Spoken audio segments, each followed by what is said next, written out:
Welcome to the deep dive. Today, we've got a story for you, and it's genuinely unsettling. It kicks off with something super casual, just a quick snap, but it spirals into this really chilling mystery. It kind of blurs the lines, between the everyday stuff and something else, something unexplained. It really does. It makes you look twice at the technology we use all the time. Exactly. So this story, it actually originates from a Reddit post. It got highlighted on a YouTube channel, that chapter. Yes. And we're going to walk you through what happened to this user, Skinner. That's his Reddit name, obviously not his real one. He went through something, profoundly disturbing right there in his own home. Mm-hmm. And it's a stark reminder, isn't it, how quickly things can just shift from totally normal and safe to really unsettling. Absolutely. And sometimes those moments, they don't have easy explanations. Right. Just to set the scene a bit, there was this other anecdote mentioned in the source material about a dog sitter. Oh. Yeah, she was just sending videos to the family, showing the dogs were okay while they were away. Pretty standard stuff. Sure. But after one video, the family texts back immediately. They're like, the police already checked the house, no one inside, everything locked up tight. Whoa. So an alarm has gone off or something? It wasn't entirely clear, but the point was, the house was secure, yet something had triggered concern. They ended up having to move the dogs out. It just shows that sometimes the pieces just don't fit. Yeah, exactly. Okay. And that feeling, that unease, it hits close to home. It really does make you think, doesn't it? With cameras everywhere now, on our phones. Yeah. How often do these devices accidentally capture something? Well, Extraordinary. or something we just can't explain. Yeah. Glimpses of stuff we struggle to categorize. Our digital lives leave these footprints. Sometimes they reveal more than we realize. Totally. And for Skinner, that unexpected reveal became terrifyingly personal. So let's get into his main story. So Skinner and his partner, they'd moved back into his childhood home, temporarily, living with his parents. Right. Saving up money while their own place was being built makes sense. Totally normal situation. And the day it all started, it was just another mundane day. Skinner was home alone. Okay. He decides to take a few Snapchat videos. His parents have these 3 Australian native birds. Apparently his friends often ask about them. Wow. Especially one called a rainbow lorikeet. So he just, snaps 3 quick videos, posts them to his story. Casual update, no big deal. Just sharing a moment. Exactly. Didn't think anything of it. But then, about 15 minutes later, everything changes. Oh. He gets this text message from a friend. And it's cryptic, kind of alarming. What did it say? The source doesn't specify the exact words, but it was enough to make Skinner confused, then worried. So he goes back to watch the clips he just posted. Right, to see what his friend was talking about. Yeah. And on the 3rd or 4th rewatch of the last video, he sees it. Sees what it... It looked like someone pressed up against the door, peering in, hands cupped to the glass like they're trying to see inside. Oh, wow. That's chilling. Super chilling. Yeah. Now, Snapchat videos, the quality isn't great, and the door was only in the shot for maybe a second, max. So, hard to see clearly. Very hard. But the crucial thing, the thing that really got him, was that whatever it was, it definitely wasn't there in the first video he took. And in that first video, the door was clearly visible. Okay, wait. So the timeline is really tight here. Extremely tight. And let's clarify the setup. Skinner was the only one home, right? Yes, completely alone. And this door, it led to the backyard. Yep, and the only way into that backyard was through a single gate, which was locked. Okay, locked gate. And was there glass in the door itself? Could it have been a reflection? Ah, good question. According to the source, no, there wasn't glass right there. It was an open door frame with curtains, and then beyond that, just a fly screen sliding door separating the room from the backyard. So no glass for a simple reflection, just a screen. Right, which makes the reflection idea much less likely. And the videos were shot back to back. How much time between them? Like maybe 10 seconds, tops. Just enough time to stop one recording and start the next. Wow. Okay. Yeah. So if it's not a reflection and he's alone and the gate's locked and these videos are seconds apart, how did this figure just appear in that last fleeting second of video? exactly. That's the $1,000,000 question, isn't it? It Yeah. really challenges any simple explanation. It absolutely does. And for Skinner, discovering this was terrifying. Not just because, potential intruder, Right. but because it tapped into something deeply personal, a really disturbing part of his past. There's more to it. Oh, yeah. See, Skinner had a history with sleep paralysis. started when he was just a kid, maybe 8 years old. Oh, that's rough. He described it as this heavy weight on his chest, couldn't breathe for like 40 seconds. It caused terrible insomnia, anxiety about going to sleep. Understandable. That sounds horrifying for a child. It got worse. Yeah. Around age 12 or 13, it became chronic, almost every single night. These episodes would last minutes, sometimes tens of minutes. Every night.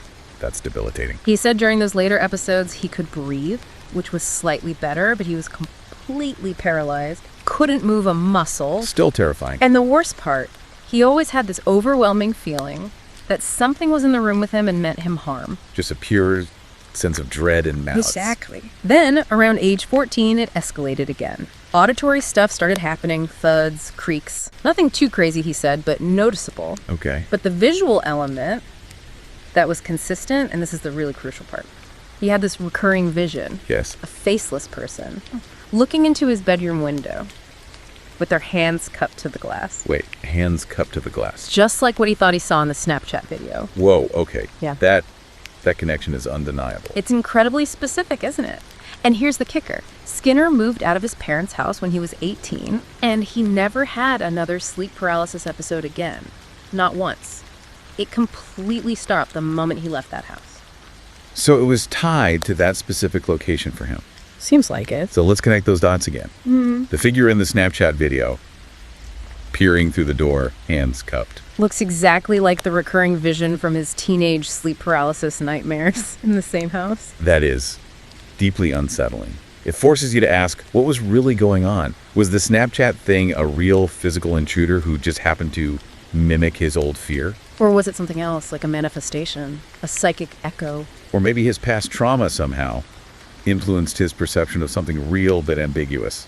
It blurs the line between what's internal psychological experience and what might be an external event.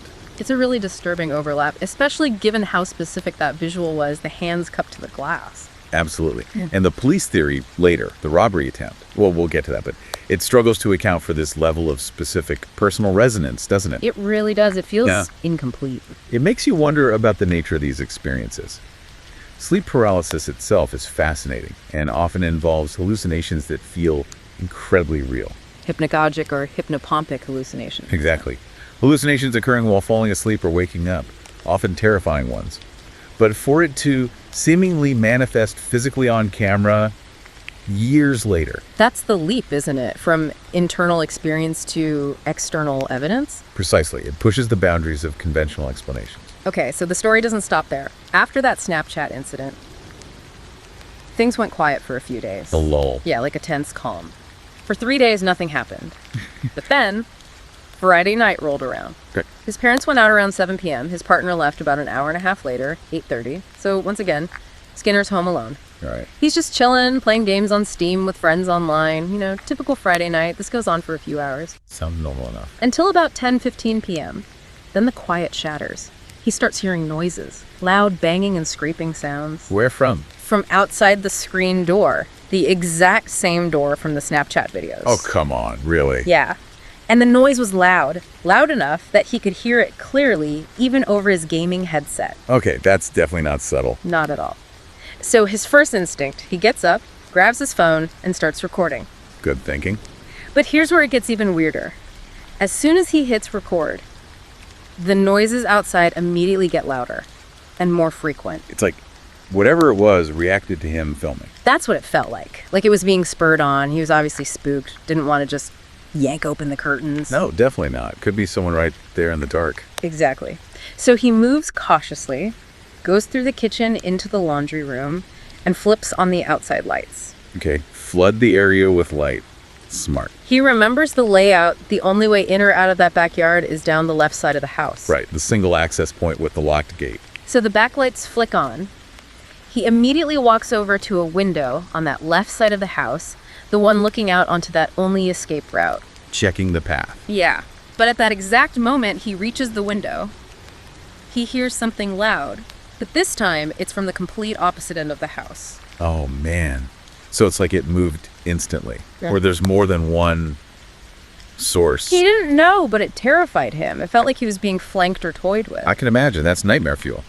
So he tries to track it. He kind of circles around inside, staying ahead of the light switch, you know. He films that side window from a bit of a distance for a few seconds. Trying to catch something without getting too close. Right. Then he turns on the internal kitchen lights as well, goes back and films the back window again for a few more Did you seconds. see anything? Nothing he could make out clearly. Too dark, maybe too quick.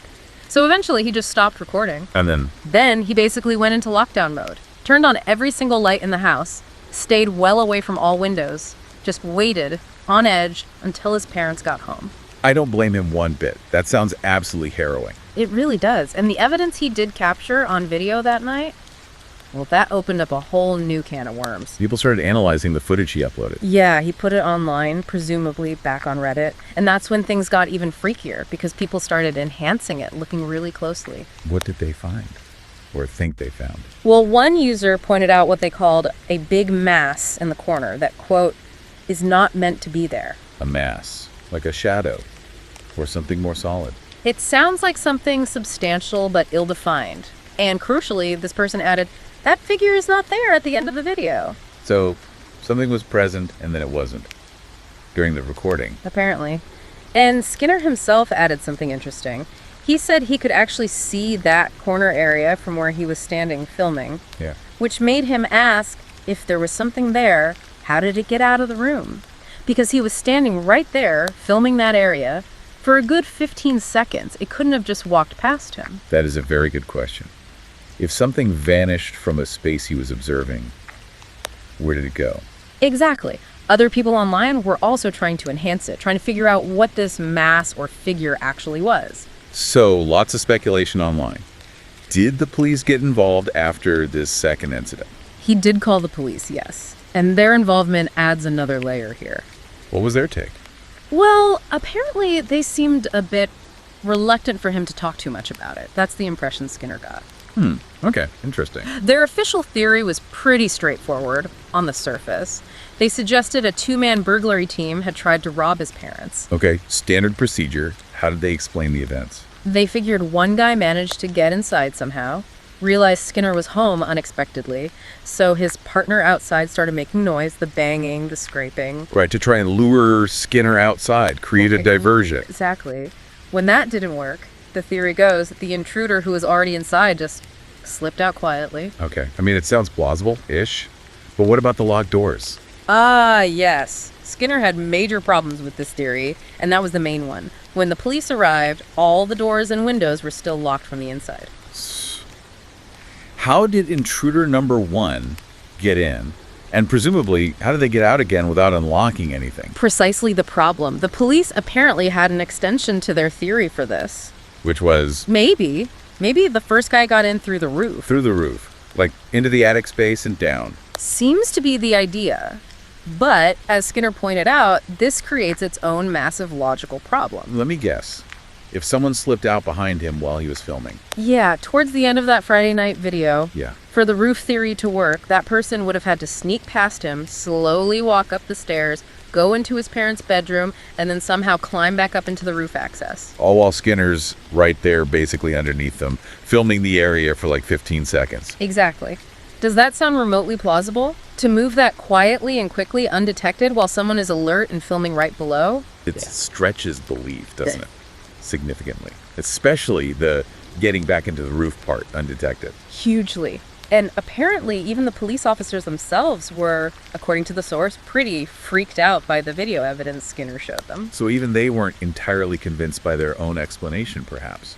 It certainly sounds that way. It leaves you with this profound mismatch between the official explanation and the reported experience, not to mention the video evidence. It really does. The conventional theory just doesn't seem to neatly cover all the facts, especially the locked doors and the sheer implausibility of that roof escape route. And it definitely doesn't touch the connection to his past sleep paralysis experiences. Not at all. That remains completely separate, unexplained by the burglary hypothesis. So it's one of those cases, isn't it, where the narrative just ends hanging there, unresolved, leaving you with that chilling feeling. Definitely. It challenges our neat categories of intruder or hallucination. Sometimes the reality might be stranger, or at least less easily defined. So you've just heard Skinner's story. It starts ordinary, just a guy sharing phone videos, and ends up somewhere Well, somewhere deeply disturbing and personal. And it really makes you ponder, doesn't it? In this age where everything seems to be captured, recorded, does all this tech make us more vulnerable? Or maybe just more aware?